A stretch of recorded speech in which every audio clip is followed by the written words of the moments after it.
What's up? What's up? What's up? I look sleepy as fuck.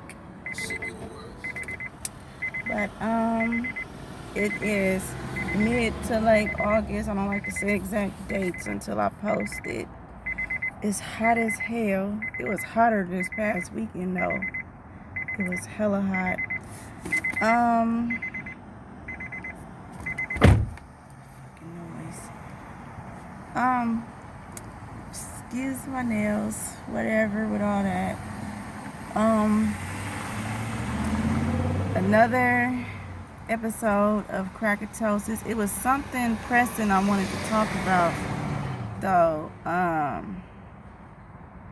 gotta pause it because I gotta remember what the heck it was. It was something really pressing though. Okay, yeah. I'm probably late. I got other blogs or whatever, podcasts, whatever you want to call them,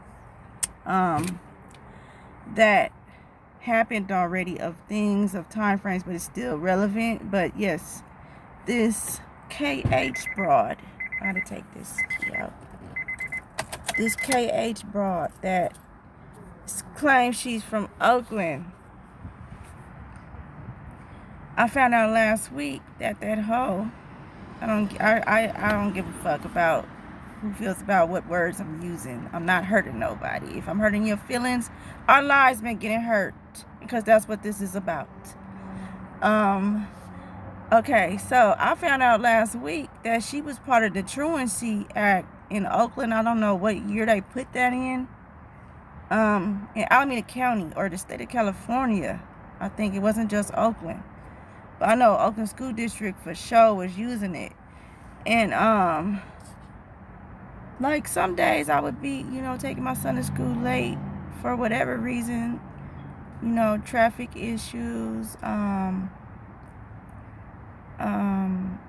different little issues or whatever. He would be like 10 minutes late if somebody was sick, because I had health problems that started, but they got worse lately. But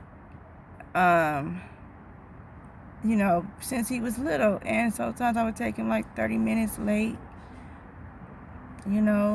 stuff like that. But it wouldn't be consistent like that. Like, he still got there decent enough on time. And they was targeting black people. Let it be some white kids that get to school late, and they be like, oh, well, he wanted to eat. Little Timmy wanted to eat a little longer. It took him an hour to figure out how to tie his shoe. Shit like that. But if we do it, it's frowned upon. You're a bad parent. You're a bad mother. You're a bad father. What the fuck is taking you so long to bring your kid to school? What are you doing? When kid mishaps happen, or you might have a mishap as an adult, and you just trying to run out the door, take your kids to school so you can handle your business for the rest of that day. So that's what I was dealing with. It was just me by myself taking my son to school. I would say like 98% of the time, I would get like help from like a family member sometimes to get him to school. But it was me 98% of the time with that part. You feel me? So that I had a problem with when I kept getting them letters, because it gave me anxiety. That's one of my health problems. But it's hella bad now. I have anxiety so bad right now. I'm not scared of shit though. I just have anxiety about shit. That's all. So that happened. And then before that, I don't know if she was part of it in the 90s, but I remember I got picked up by the truancy officer in whatever year that was, when I was 16. And I was like, what the fuck? I'm just trying to go in school. Yes, I was late. Yes, all I did was be late because I wanted something to fucking eat. I felt much better on days I took my time to eat before I went to school, on then days that I skipped eating and I didn't eat until damn near after school. Like, I discovered that hella late in life. Like, eat before you start your day. I used to just rush out the door, and I still do that sometimes. But I know I have to eat. I have to eat you gotta eat 3 meals a day. Even if it's your second meal is just like fruit or something, you gotta eat a hearty meal, then just a stable meal, then you gotta eat like an in-between hearty and stable meal for dinner. Or whatever is preference for you, but you got to eat 3 meals a day and drink plenty of fluids. And I just learned this stuff later in life after all these health problems. So that was that. And then just other stuff that was messing me up with that. But it was like, they didn't take me to jail. They just took me to this detention center thing. And it was like an old white man police officer that did that or whatever. And it was nerve-wracking, but it was a bunch of kids. It wasn't just me. And they all was like, whatever. They was all like, why are we here? This is like, what? Anyway, or whatever. I went to Oakland Tech High School, class of 2000, I guess. Who cares, though? But anyway, and that was hella years ago, because this is what, 2020? So you can guess my age with that. But anyway, and it wasn't Sweet Valley High looking at that time. Right now, if it was open, it would look like Sweet Valley High. That school was hood. They did a sideshow on the motherfucking lawn of that school. And it was fights every day, but it's not nothing to brag about. It's just saying, like, it was a different cloth at that time of people, of things going on. And now it's gentrified over there, meaning all these white colonizers, or whatever word you want to use, because history repeats itself. They colonizing our places all over again. They're recolonizing us again. So this is part of the problem. Oh. And that brings me back to my point, that her and Joe Biden is part of the process. And that's what that process was. And that was just small things. That was a small thing. That's what affected me. A lot of people got marijuana convictions. Marijuana is damn near legal in the whole country right now. And whatever other convictions that's not that serious, because it's racial marginalization, is what she was participating in. And then y'all put Obama on a pedestal. I used to, because I didn't know any better either. But they're all part of the same scope of scheme of things. Probably even Trump too. I don't know. I think he's more of a white supremacist that just know that our shit is fucked up as black people, and he just want to enforce the same old-fashioned American laws. Or they might all be in bed together. That's the two ways I'm looking at that. I would rather him be a white supremacist and not be on the other people's side with the vaccinations and the racial marginalization. But I think he's part of that too. But I don't really care about any of them. They all do the same thing. They all work at the White House. They all mean the same shit. You know, they all do the same government power structure. They all want police bothering us. They won't leave us alone. And they want to, but I just know that Kamala and the people she run with, they want to invade your personal space. That's what I do know.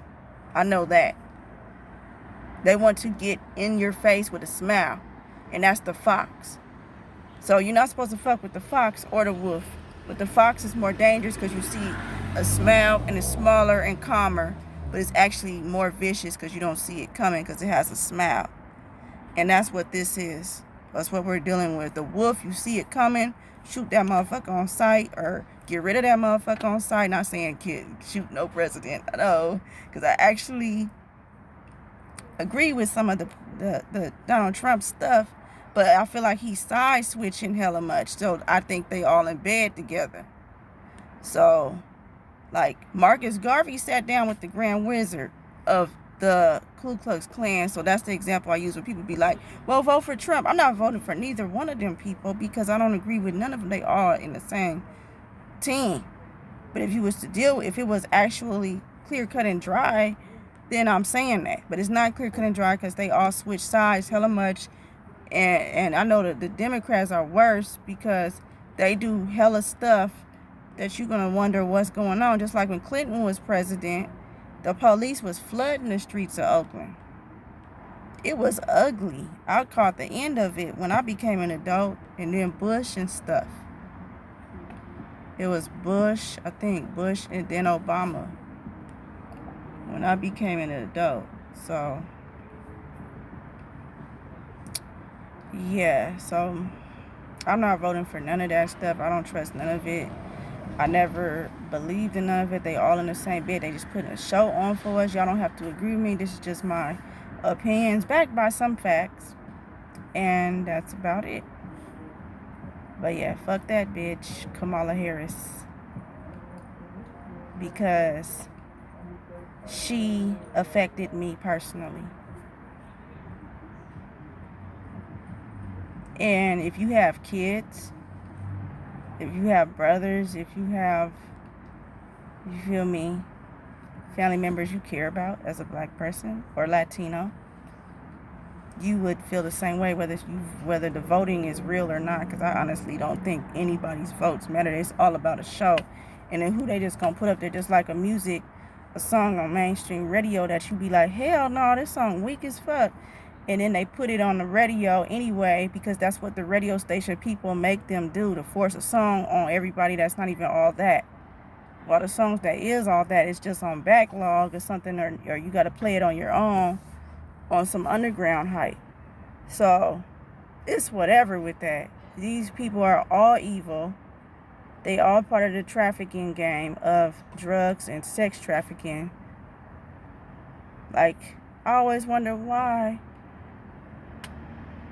I know not just in Oakland, but I know that the group homes and it's like some young girls shelters and stuff like that is is 2 blocks or 1 block away from the Hostro, from the track, from the Blade, all the names of it. I never been on it to do that myself. I mean, of course, I go on it to get on the bus or something, but I never sold my body. But I'm just saying, it's not those girls' fault or whoever. It's not their fault. It's a system put in place out here, and you have these people that are either influenced by the government or they influenced by Is that you? Oh, sorry. Is Johnny inside? okay, my thing is back recording. I had paused it. But yeah, so just something to think about. Y'all don't gotta agree with me or whatever. I just know what affected me in my state and city. Like I said before, I think on one cast, I said that I had like at least 60 encounters with 5-0. Yep, it's hella hot. So y'all tell me what y'all think, and we gonna get more into discussion of crackertosis to not have it. Peace.